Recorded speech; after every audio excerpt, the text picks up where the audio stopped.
Lonnie Johnson is what you would call a prolific inventor. The engineer holds more than 100 patents, inspired to create ever since he was a child. I was always curious about how things worked. I would take my siblings' toys apart to.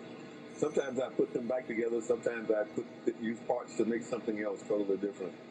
When he was a teenager, Johnson won an engineering contest with a robot he built while growing up in the segregated South. We were the only black school represented, but Linux was such a impressive piece of work that we were able to walk away with first place. Years later, as an engineer for NASA's Jet Propulsion Lab, Johnson helped design the Galileo mission to Jupiter and the Mars Observer projects.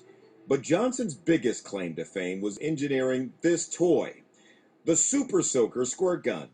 More than $1 billion in sales later, Johnson had the resources to work on his real life's mission. Years later, as an engineer for NASA's Jet Propulsion Lab, Johnson helped design the Galileo mission to Jupiter and the Mars Observer projects.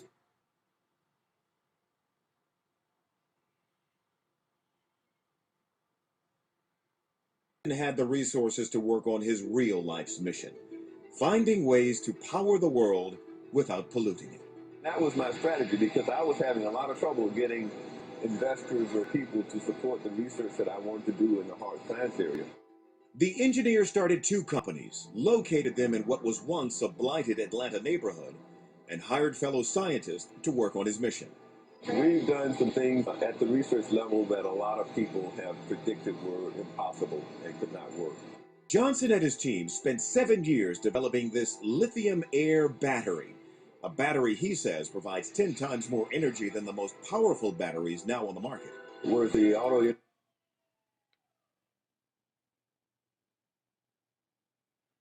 industry now is trying to get to 100 miles on a single charge, you'd actually be able to charge your car and drive up to 1,000 miles on one charge nonstop.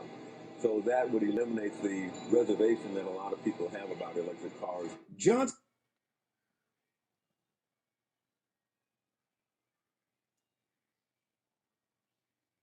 has tested the battery's ability in the lab time and again. But in order to get the battery to work in an electric car, it needs to be larger, and scaling it up takes big money. We could actually put it in a car and drive a car, I'd say 12 to 18 months if we had adequate funding. But Johnson says companies with far more resources are starting to catch up. Now we've got large entities like the National Laboratories and IBM and others who have very deep pockets are starting to focus on this technology. So we've got to run faster to stay ahead. The other potentially world-changing invention he's developed is this engine. The JTEC converts heat to electricity. Popular Mechanics magazine awarded the JTEC its breakthrough prize in 2008.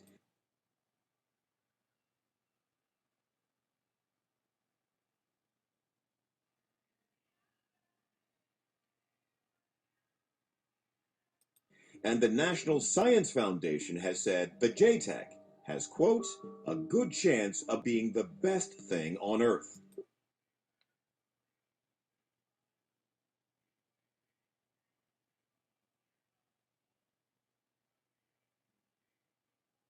It took us a while to convince people that even the engine was real and it could work. Johnson says the engine, which pushes hydrogen through a membrane, could power entire cities once it's scaled up. If we had a way of converting heat from the sun to electricity as cost effectively as we can burn coal or gas or natural gas to produce electricity, then we would be using the sun a lot more. This would really, literally change the world.